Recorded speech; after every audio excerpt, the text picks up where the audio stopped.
Hello, it's nice to have you here. If this is your first time, you're welcome to Great Prime TV. And if you're a returning subscriber, thank you for always keeping in touch with our content.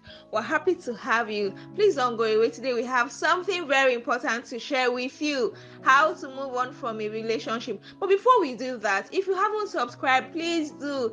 That's the subscribe button down there. Please subscribe to our channel so you can be notified when we post great and amazing content for you, for your relationship and your marriage. Thank you. So today we'll be looking at how to move on from a relationship, how to move on from a broken relationship.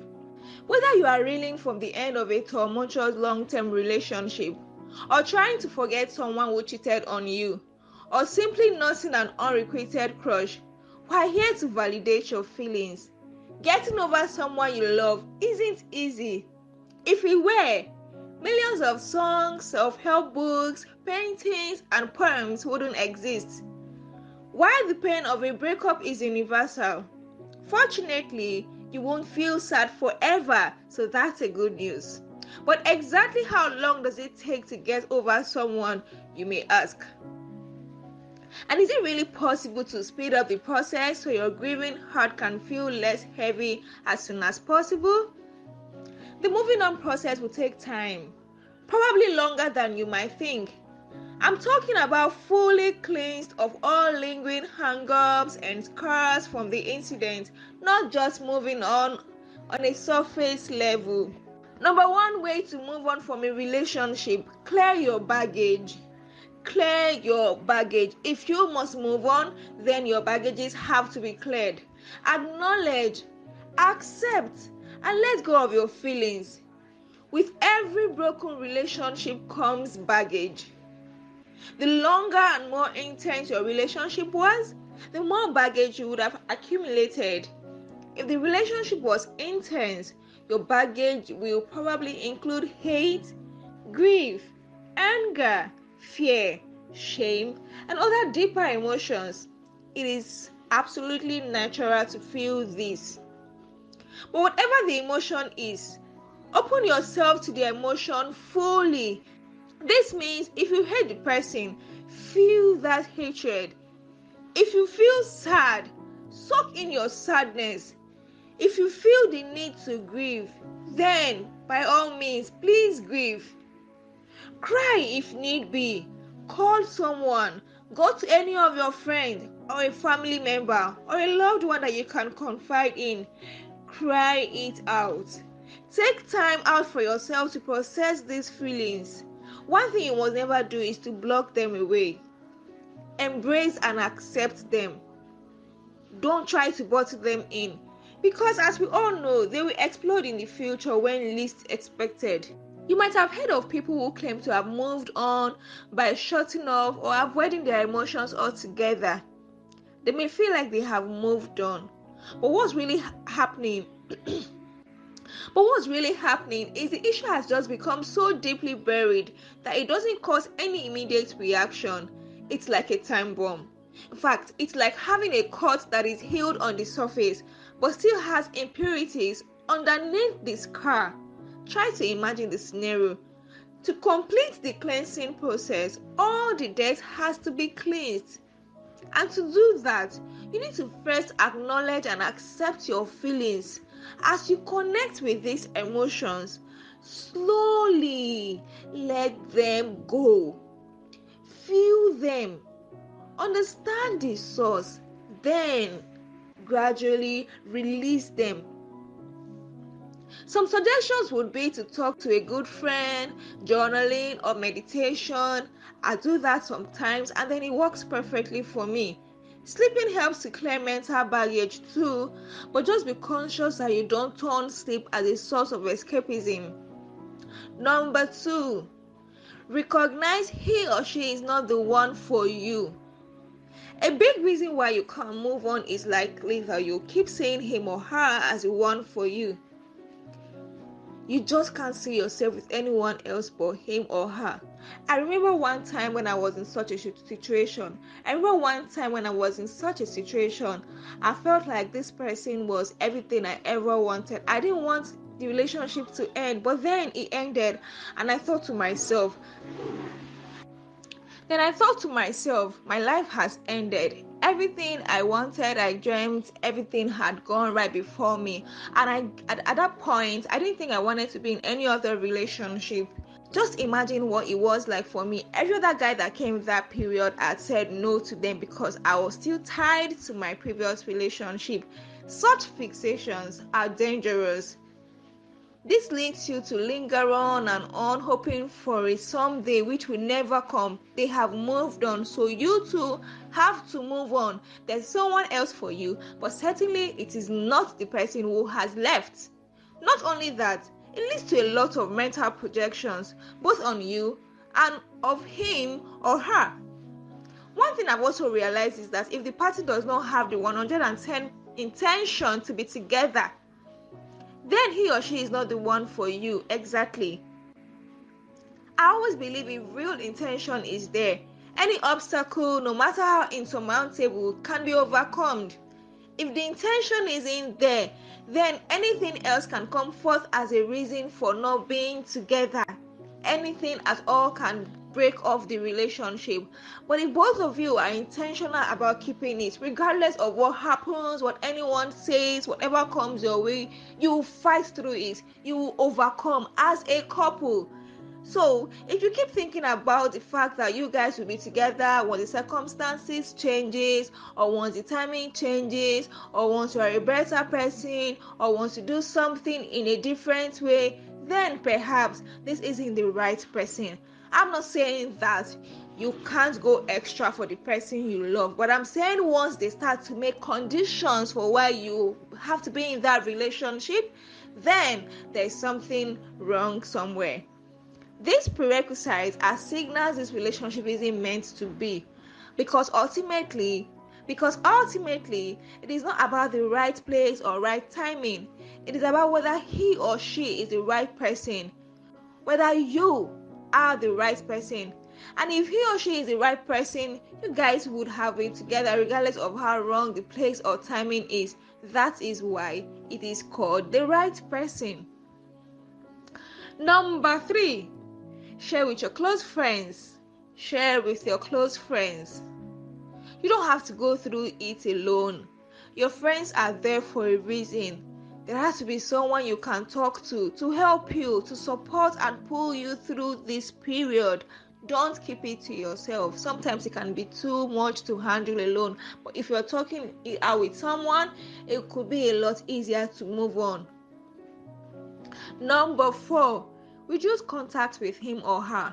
The initial healing period of every wound is always the most delicate. During this time, you wouldn't want anything to come near and agitate your wound, especially not the very things the wound is susceptible to. Because of that, it might help to reduce contact with this person at the beginning. If that's what it's going to take to move on faster, there are three possible situations where you would have to do so. If you feel you can't move on due to a constant reminder of his or her presence, if he or she keeps pestering you even though you just want to be friends, if he or she acts in a way that prevents you from moving on, for example, words or actions that are more romantic than platonic, making it hard for you to decipher on the status of the relationship. Number 5, seek closure with him or her. At the end of an unrequited or broken relationship, there are going to be a lot of unspoken words, questions, and pent up emotions. Questions like, why did he or she do this to me? What was he or she really feeling at that time? Did he or she ever like me? Why couldn't things be worked out? You may try to rationalize them away, but they will remain there. They will, yearning to be answered. Airing these thoughts to the person helps you gain closure. Write down everything you want to say. things you had crumbs with, questions you have always wanted to ask. Arrange for a heartfelt talk with him or her and get the air cleared with these questions. Now, you're not asking because you want to get back to them. You're asking because you want to know what you did wrong and how you can be better. And to even find out if it was actually your fault the relationship ended, or it was his or her fault the relationship ended. While you are at this, listen carefully. Talk it out. Seek for answers in his or her own words.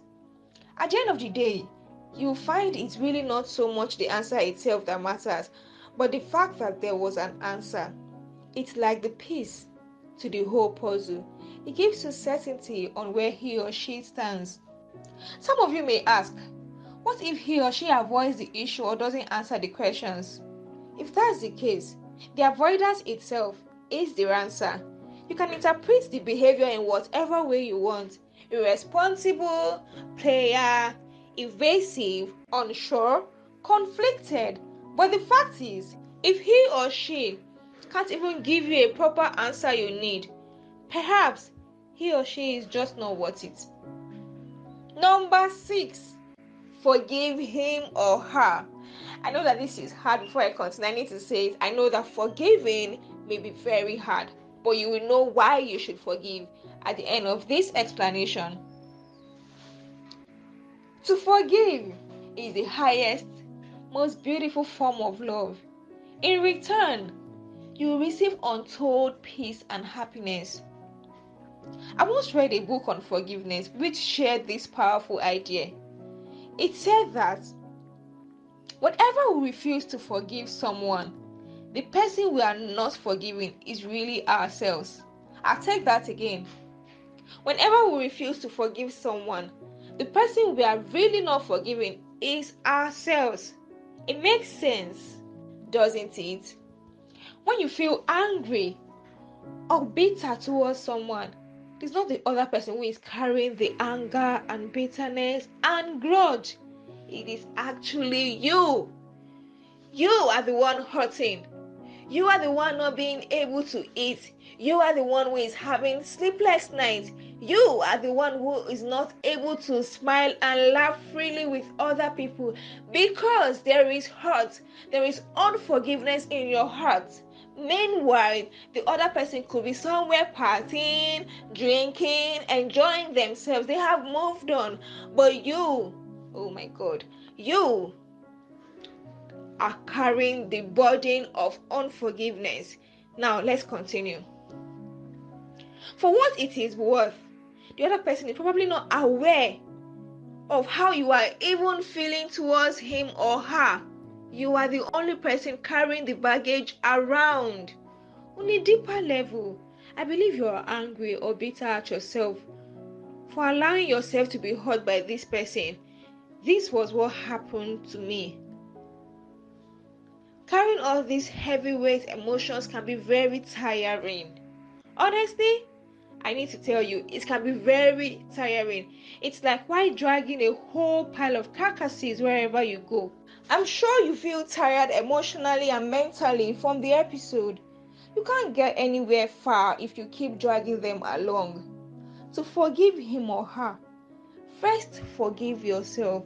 As hard as that is, you realize that it is for your good. Then, think about how you're denying yourself of so much happiness by holding on to your grievances. Think about how you're preventing yourself from experiencing your real love because you're still hanging on to this baggage. Whenever you hold on to something, you prevent yourself from receiving new things in life. Let's paint a scenario. You're holding onto an orange in your right hand. In your both hands, as a matter of fact, and then someone is stretching out their hands to give you apples this time around. What do you think will happen? You cannot receive those new fruits because your hands are still tied onto the oranges you're holding. So to receive the apples, you need to throw away, keep down, fling it if possible before you can receive those apples. So that is how it is with our love life. So long as you are still holding on to someone else, there's nothing anyone else can do or say that will give them the access to your heart. And that's why you need to first let go of anyone that is undeserving of your love. So finally, on this lesson, forgive yourself for putting yourself through this trauma. Forgive yourself for everything that has happened. As you forgive yourself, forgiveness of the other person will naturally occur. Number 7, do the things you love. Step 1 to 6 are tied to your inner world and specifically dealing with the roots of the issue. While spending time in your internal world is important, don't linger too long in this stage. Get into some activities. What are the things that perk you up? Things that excite you, enthuse you, make you feel rejuvenated? Exercising? Is it jogging? Could it be swimming, cycling, rollerblading, traveling, going out with friends, movies, even watching a drama or reading a book? Whatever it is, no matter how little it is, engage yourself in them. If you need to dress up, get some makeup, get some new shoes, go shopping, just get yourself involved in them. Number 8, meet new people. I want to say it's easy to even meet new people when you start to get out of your shell, your old shell of relationship baggage, brokenness. It is easier to meet new people when you are in that space. So yes, it is easy to get trapped in your head thinking about the thing for too long. Meeting new people, friends, or romantic potentials alike reminds us how there is a whole world out there. There are many great people to know out there. Don't get cooped up with your life. I always find it an amazing adventure to know someone new and be exposed to a whole different life. It helps me understand life from a whole different angle. Number 9, know there is nothing wrong with you, nor him or her. It is easy to conclude you are not good enough when something doesn't work out. I thought I wasn't good enough for a long while, both consciously and subconsciously. As you could see through the series, today has been a vulnerable moment for us. I have opened up myself to you so you know that you are not alone. However, this is an erroneous belief. Everyone looks for different people. There are no preset criteria on what are right or wrong traits to embody, just different expectations. If you don't embody the traits the person is looking for, that just means you guys are in the right match. That's all. That is all. There's nothing wrong with you, nothing wrong with him, nothing wrong with her. If he goes because he doesn't like you, if she goes because she doesn't like you, it doesn't make them bad people. It doesn't make you a bad person. It just means that both of you were not meant for each other. And so you just have to take the next step to the next person and you will see your perfect match. Number 10, recognize there is someone out there for you. Yeah. Recognize there is someone out there for you. Of course, for every Adam, there is an Eve. It might be hard to believe as you try to move on from a broken past, but it is true. Recognize there is someone out there for you. For every Adam, there is an Eve, and for every Romeo, there is a Juliet. But it might be hard to believe as you try to move on from a broken past, but it is true. There's no reason why you shouldn't think so. I don't care how many relationships you've been in the past, how many wrong men or women you've been with, or whether you've never even been in any real relationships. I haven't actually. There's someone out there for you. You are definitely not the only single out there in the world. Look around you. Take a look at your friends, your colleagues at the office, your religious members. Look at the people on the streets. Do you think you are the only person who is single in this world? Of course not. There are 7 billion people in the world. 7 billion people in this world. For every couple you see out there, there are multiples of other singles. For every single you see, there are even more singles. So, having said that, it means there is someone for everyone. Does that make sense? Yes, there's someone out there for you. I'm as convicted of this for myself as much as I am for you. Just because you are single now doesn't mean you remain single forever, except you choose to. It just means you have not found the right person. Meanwhile, while you wait, focus on living your best life in your definitions. I'm placing emphasis on that. Focus on living your best life in your definitions. Most importantly, remember that your life doesn't and shouldn't hinge on having a special partner or not. We are complete by ourselves, and relationships should not be there to complete us. You are complete. I am complete. Together, we are complete. Meeting someone only makes you a team, but doesn't mean that you can't live your life to the fullest being a single. Are the single ladies? Are the single gentlemen? Are the single ladies? Are the single men? Yeah, we have come to the end of today's episode. Moving on from a broken relationship. I hope you enjoyed this. I hope you enjoyed watching this as much as I enjoyed filming. It was nice having you. I look forward to having you in the next episode. Please stay tuned. Remember to like, remember to subscribe, turn on your notification bell, and even help us share this with someone. Tag someone in the comment section. Share this link with someone you would like them to watch it if you would like them to watch it. Thank you, thank you, thank you.